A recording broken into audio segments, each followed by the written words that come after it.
Perundingan Hoge-Veluwe. Kalian tahu tidak, perundingan Hoge-Veluwe itu perundingannya seperti apa? Perundingan Hoge-Veluwe adalah perundingan antara Indonesia dan Belanda yang berlangsung di kota Hoge-Veluwe, Belanda pada tanggal 14 sampai 25 April 1946.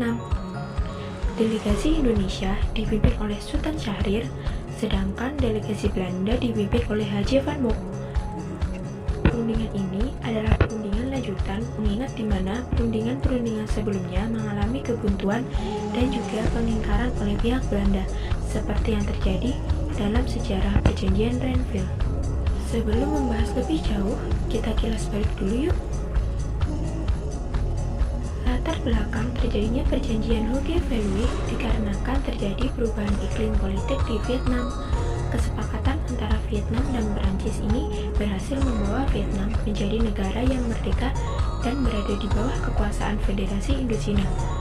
Van Mook kemudian memberikan usulan kepada Indonesia agar setuju menjadi wakil Jawa dalam pembentukan negara yang bebas dalam lingkup Belanda.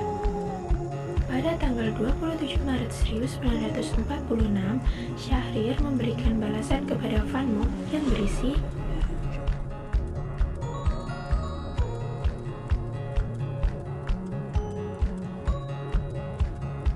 jadi, itulah yang menjadi latar belakang adanya perundingan Hoge-Veluwe ya teman-teman. Tahukah kalian bahwa pada perundingan Hoge-Veluwe terdapat dua delegasi dan juga pihak penengah? Siapa saja mereka? Yuk simak.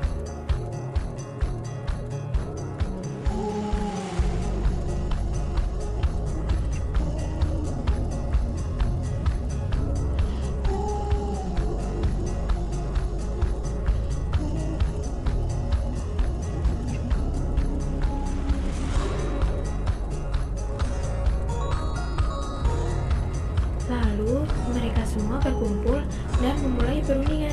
Berikut adalah isi dari perundingan Hoge-Veluwe. Simak bersama ya teman-teman.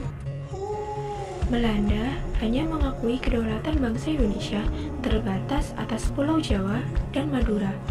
Sikap Belanda yang seperti itu membuat kebuntuan antara Belanda dan Indonesia. Hubungan antara kedua belah pihak menjadi memburuk. Belanda tidak pernah bersungguh-sungguh melaksanakan setiap perjanjian yang sudah disepakati dan selalu ingin memecah belah Indonesia.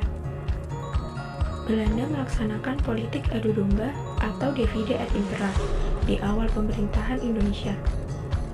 Pada saat itu terjadi konflik internal. Perpecahan yang dilakukan oleh Belanda bertujuan agar dapat kembali menguasai Indonesia. Berikut adalah usulan yang dibawa oleh Van Mook.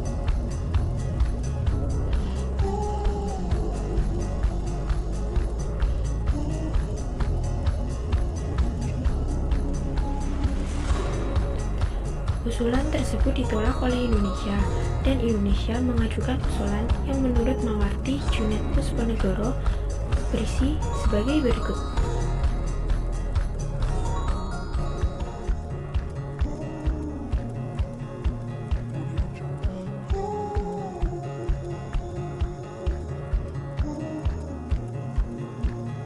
Dari perundingan tersebut terdapat hasil sebagai berikut.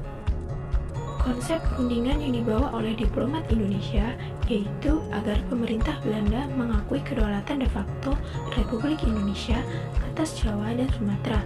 Namun, usul ini ditolak oleh delegasi Belanda. Perundingan lagi-lagi berakhir dengan kegagalan dan kebuntuan. Dengan demikian, perundingan ini tidak memberi kemajuan bagi Republik Indonesia. Akhirnya, perundingan ini dianggap gagal. Pada pertemuan tersebut, semua usulan Indonesia ditolak.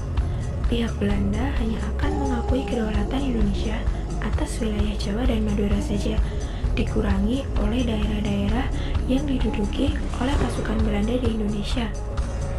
Dengan ditolaknya semua usulan Indonesia, hubungan Indonesia-Belanda menjadi terputus.